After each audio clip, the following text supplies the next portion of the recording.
Hello, and welcome to the latest edition of Photo Recap, the series where I run through the photos that I took in the previous month. This month, we're doing things a little bit differently. I honestly can't pick just 5 photos to talk about today, which I guess is a good thing. Instead, we're going to talk about 4 photo sessions that I did this month. I did 2 portrait sessions, I shot some black and white photos of my cats, and I shot my very first roll of Lomo Purple. So without further ado, let's talk about the photos that I took in October of 2023.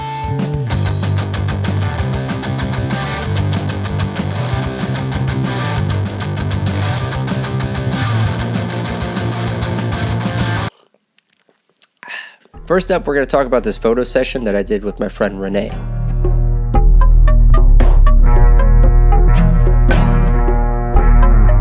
One of the best parts of doing these little portrait sessions is getting to reconnect with people that I thought perhaps I would never see again. This particular session was with a friend named Renee, who I had not seen since 2020 when I was the director of photography of a short film that we made together.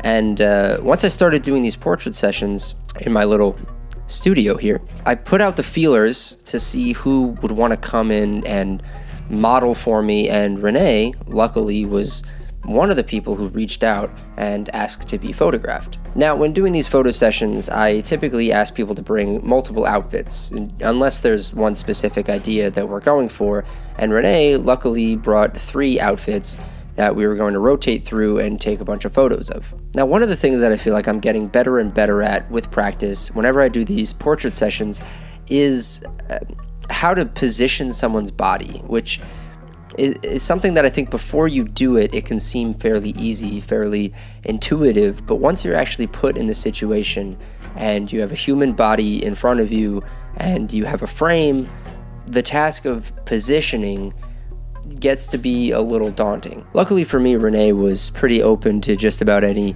shitty idea I had, up to and including putting these clown shoes on, which I think yielded the best results from the entire session. I will also say that for most of my portrait sessions I've done, the color film that I use has been Kodak Colorplus, but for this session, my local lab was actually out of Colorplus, so I had to settle for Kodak Ultramax.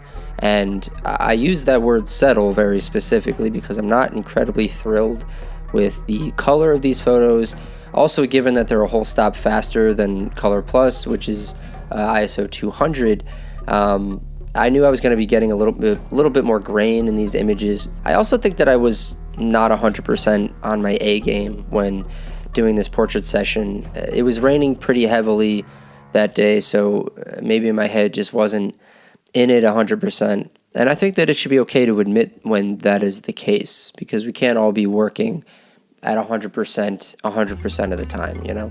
Anyway, in this session, I would say that these 3 stand out as my favorites. The first one is a fairly simple shot with a 50mm, and for the setup, I basically just have my newer Vision 4 strobe light.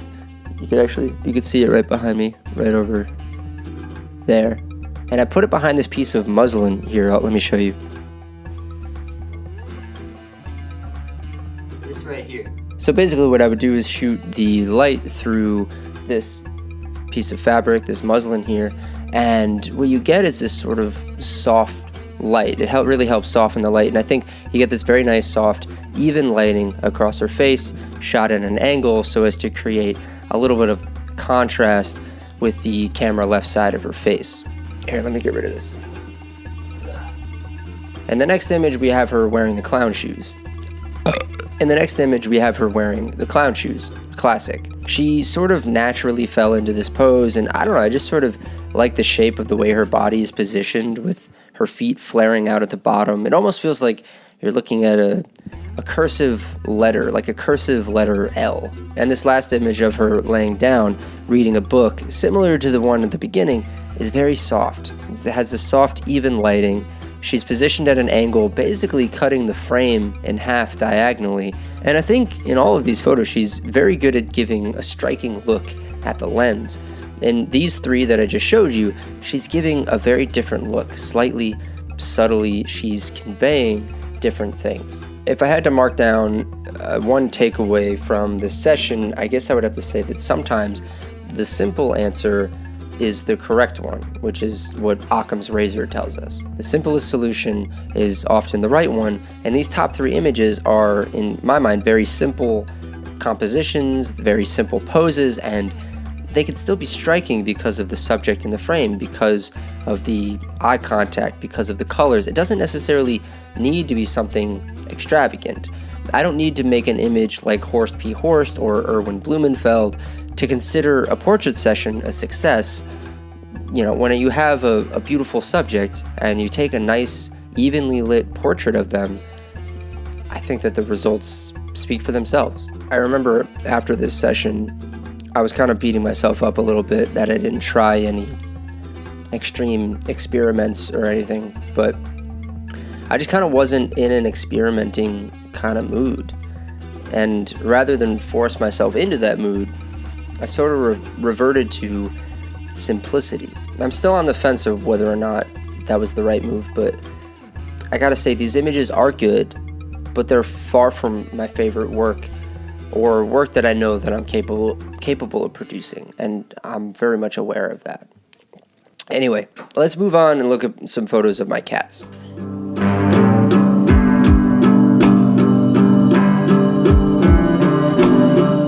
So for my birthday at the beginning of the month, my girlfriend Harley surprised me with 2 cats, and we named them Pierre and Kirby.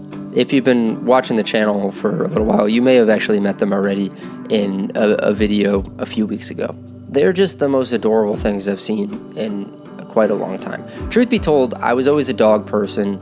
I still am a dog person, but getting these guys is just kind of opened my eyes to the wonders of being a cat owner and the joy that it can bring you. I swear to God, I could watch them all day, whether they're sleeping or wrestling with each other. It's become a bit of a problem. I sometimes do just watch them all day, and on those days I'm not very productive at all.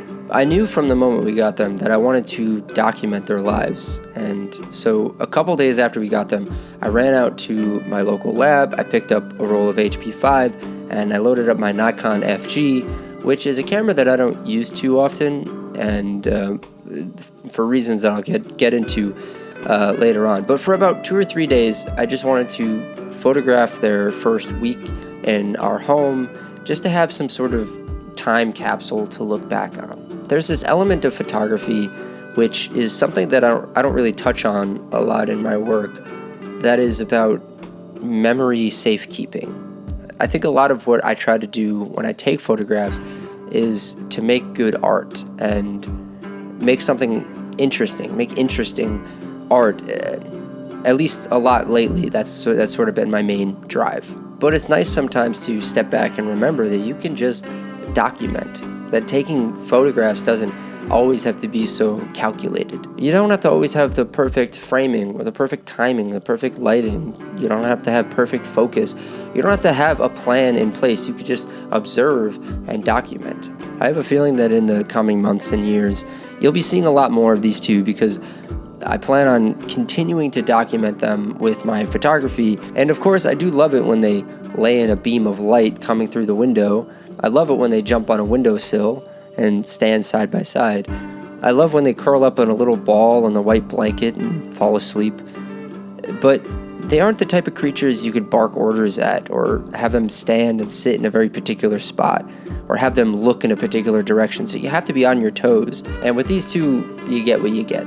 I think I'm going to love these photos for a long time, as they're very specific documentation of this time in my life, and weirdly encapsulate something about these cats that I didn't know was going to happen, which was that they felt at home almost immediately. There wasn't that initial period that we thought was going to happen where they're hiding from us, where they're scared, where they're curious but not quite ready to come out. From the get-go, they came right out to play, and they came right out to sleep. And these really evoke that sense of belonging, that this is their home too. Like I said, I took these photos on my Nikon FG, which I made a whole video about. If you want to go watch that, if you're in the market for a camera, if you're wondering if you should get it, if you don't want to go watch that video, the long and short of it is that I can't 100% recommend it, but I also wouldn't 100% not recommend it. It's a perfectly okay camera, but there are better Nikon cameras and better SLRs out there that you could be getting for your money. I guess if I had to sum it up, I would just say that it's a camera that gets the job done. Anyway, these are my 3 favorite photos from the roll. I don't think I need to go into any more detail about them, so let's just move on. Up next, we're going to talk about my first time shooting Lomo Purple.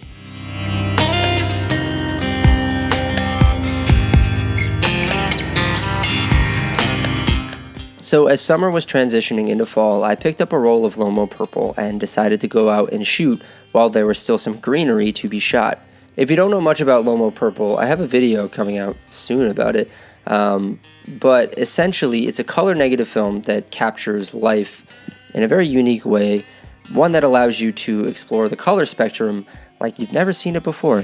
Blue will become green, green will become purple, yellow becomes pink, red tones will stay red, which keeps skins natural, sort of. We'll get to that in a minute. Here's what Lomo says on their website. A delicate balance of the finest photon-reactive silver halide crystals and special color compounds, this trippy emulsion yields spectacular psychedelic scenes.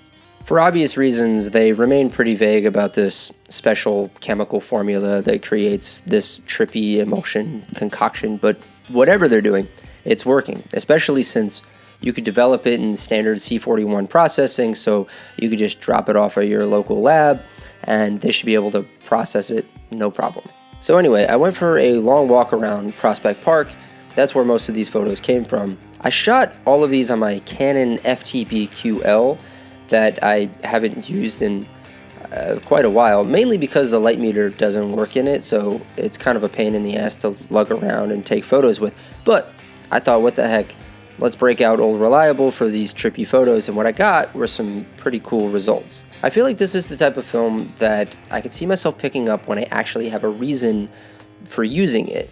Like if I plan on shooting a very scenic landscape view, this might be something fun to pick up and carry around with me. And I'll say also, I was very surprised by how well it changed the greens into purple. I mean, some of these are just pretty stunning, if I do say so myself. I also had a few frames left over on the roll, so when I did that photo shoot of Renee, I took some photos of her.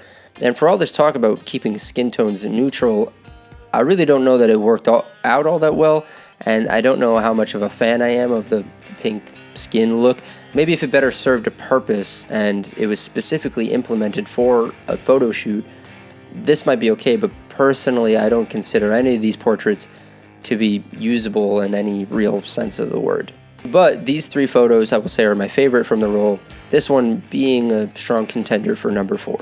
If you haven't shot Lomo Purple, it's one that I recommend everyone try at least once. And I'm not even the biggest fan of lomography. I do like shooting Lomo 800, but I shot Metropolis, and I wasn't a very big fan of that. I haven't shot their most recent Color 92 film, but all the images I've seen online do not bode well for my enjoyment of it, so I think I might just hold off on that for now. But I will say that Lomo Purple is a success.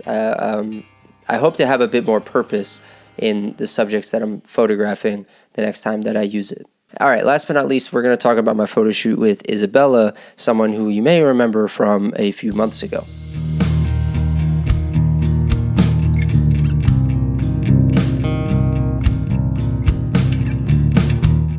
Okay, so this photo shoot was extensive. Extensive, not expensive. Well, it was expensive. I shot 2 rolls of Kodak Colorplus and 1 roll of Fuji Acros 2. So in total, we're looking at about 108 photos from this shoot alone, and I gotta say, I'm pretty pleased with all of them. I think my biggest gripe with this shoot in particular was that we lingered a little bit too much on the red jacket, and I mean, it popped really well against the white backdrop, and I'm glad that she brought it, but I do wish that we had a little bit more variety in those 100 plus photos. Now, I've done a photo shoot with Isabella before, so I knew somewhat what to expect with her coming into my studio, and that was someone who was very professional and very knowledgeable about knowing her angles, knowing how to move her body. I mentioned it in the last video that we saw her in, that photographing her feels pretty effortless. It feels pretty much like all I really have to do is point the camera, point the lights, and allow her to do her thing. And this is one of those shoots that feels very much like an old school type of a photo shoot, like fashion photography shoot, where you just kind of fire away and you take a photo. She would give me a different pose, I would take a photo, and we would just repeat that. And occasionally we would stop down and maybe look at some reference photos, some inspiration, and then go right back to shooting. There might be a few in here that I'm not particularly in love with, whether it's because of the lighting or because of the pose, but all in all, this is an incredibly successful shoot for me. I think that there's something very valuable in collaboration, one in which all the people involved are allowed to do what they do best during the collaboration. However, like I mentioned, I do kind of wish there was a bit more of a plan going into this. I mean, I sent over a lookbook and Isabella showed me a few outfits, but I felt as though we should have nailed down what we wanted prior to going into the studio and planned out a bit more meticulously. This was also a day where I felt like I was really in my element, and so I felt more comfortable with doing some experimentation. Not a lot, but just like trying to find the right locations to put the lights rather than pointing them through the muslin. I would sometimes bounce it off the ceiling, or I would bounce it off of a pizza box. Not an actual pizza box, like this. That's a pizza box. We also did some double exposures, even triple exposures, and we also tried this cool effect in which I've never done before, where we put this see-through lace curtain in front of the lens and shot through it.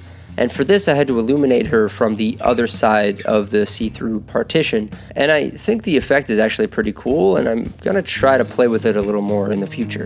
In the lookbook that I sent Isabella, I highlighted Erwin Blumenfeld's propensity to use glass or some sort of see-through partition or some sort of vaguely translucent barrier in between the photographer and subject as a way of sort of enhancing the mystery surrounding the subject.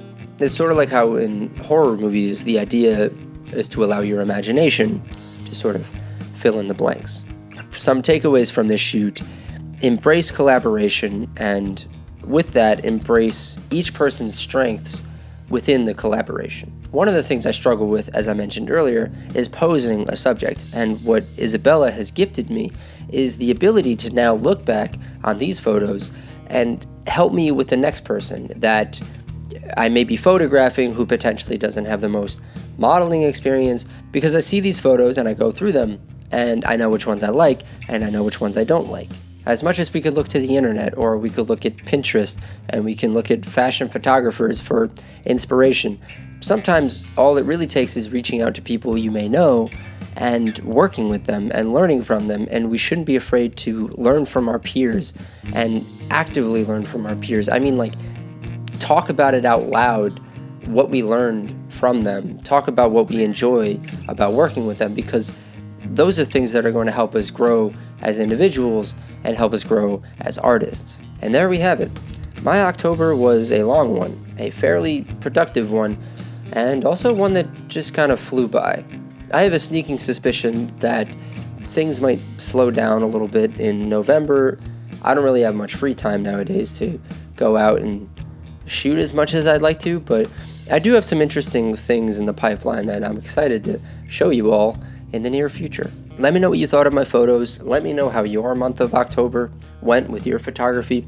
I think it's important to take a step back and reflect. I even made a whole video about reflecting on your work. You can check that out if you want. Be sure to let me know in the comments how your month of October went, and also hit the subscribe button and hit the bell to be notified when new videos are released. Also, you can become a member of the channel. Just find that join button, and for a few bucks a month, you can get some interesting perks, and you can help this channel flourish and grow. Another way to help this channel flourish and grow is to head over to my print shop and maybe consider buying a print.